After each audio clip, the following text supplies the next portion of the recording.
Baru kemarin kejadiannya 2 bulan yang lalu ketika saya pergi ke Ambon, saya ada kegiatan di Ambon, saya ketemu seorang dokter di Ambon di bandara. Dokter itu bilang gini, Ustadz, boleh saya minta waktu Ustadz 5 menit aja di bandara tuh.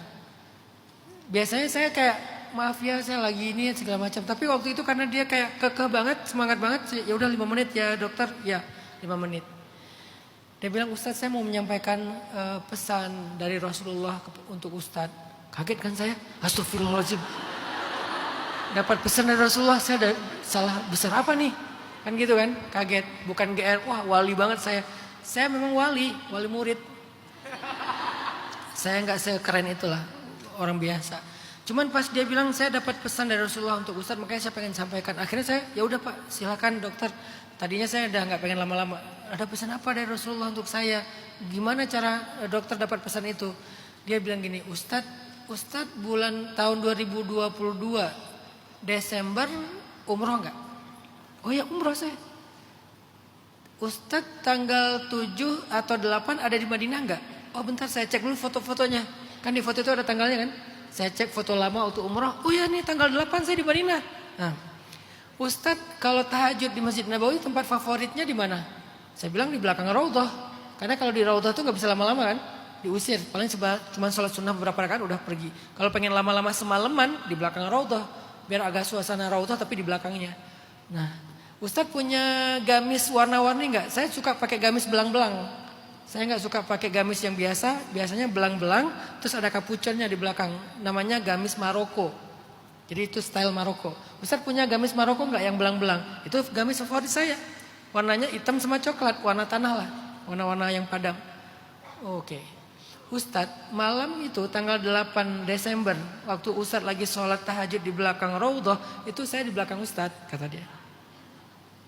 Ini fotonya nih. Saya tanya ke jamaah Ustadz. Dia bahasanya asisten. Saya tanya ke asisten Ustadz. Itu Ustadz Hanan bukan? Dia bilangnya bukan. Padahal itu bukan asisten saya, itu jemaah saya.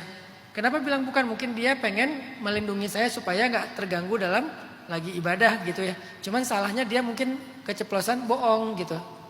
Saya kecewa di situ Ustadz. Padahal saya gak pengen ganggu Ustadz. Saya cuman pengen tabarukan aja, pengen salim sama Ustadz. Udah gitu saya pergi. Tapi dia bilang itu bukan Ustadz Hanan. Padahal saya yakin banget itu Ustadz Hanan. Saya lihat Ustadz lagi zikir, terus bolak-balik berdiri, sholat. Dan zikir saya itu waktu itu sholawat ya. Akhirnya setelah selesai sholat subuh, saya pulangnya melewati Nabi. Sambil ziarah Nabi gitu. Makam. Kan kalau kita bilang ziarah Nabi, bagusnya jangan bilang ziarah makam Nabi ya. Tapi ziarah Nabi. Karena Nabi tidak wafat, Nabi tidak mati. Beliau hidup. Jadi kita bilangnya bukan menziarahi makam Nabi, tapi ziarah Nabi namanya. Akhirnya ketika saya keluar dari masjid, saya keluarnya lewat makam Nabi. Jadi saya ziarah Nabi. Ketika di depan makam Nabi, saya sholawat, kemudian saya doa, saya bilang, ya Allah, kalau itu Ustadz Hanan beneran, tolong kasih tahu saya dan pertemukan saya dengan beliau suatu saat nanti. Itu doanya. Beres itu, malamnya dia mimpi, masih di sana, mimpi dia. Mimpi ketemu Nabi dalam mimpinya. Jadi yang solehnya dia nih. Dia mimpi ketemu Nabi, terus Nabi bilang dalam mimpinya, kan mimpi ketemu Nabi itu ilham. Karena setan tidak bisa menjelma sebagai Nabi kan.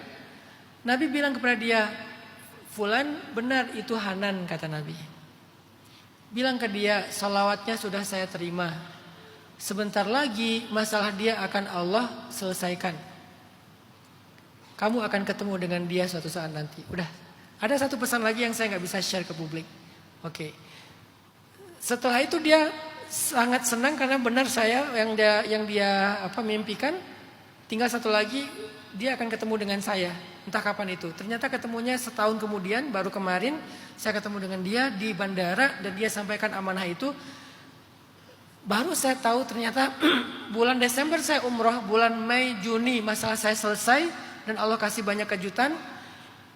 Itu memang udah Nabi sampaikan di dalam mimpinya dokter tadi, dokter yang soleh itu. Sebentar lagi, sholatnya udah saya terima, sebentar lagi masalahnya akan selesai. Disitulah saya belajar keajaiban sholawat luar biasa. Kalau dulu saya tahu itu ketika ketemu dokter itu bahwa masalah saya akan selesai, mungkin saya udah jadi orang yang kayak santai-santai aja ya, nggak mau ikhtiar lagi ya. Sengaja Allah Takdirkan saya ketemu dokter itu setelah masalah saya udah selesai. Saya tinggal ngambil pelajarannya aja. Coba kalau saya tahu nanti masalah saya akan selesai sebentar lagi nih. Ya udah saya santai aja. Tapi karena saya nggak tahu, saya ikhtiar semaksimal mungkin. Yang saya ambil pelajarannya di sini, ternyata salawat itu dahsyat.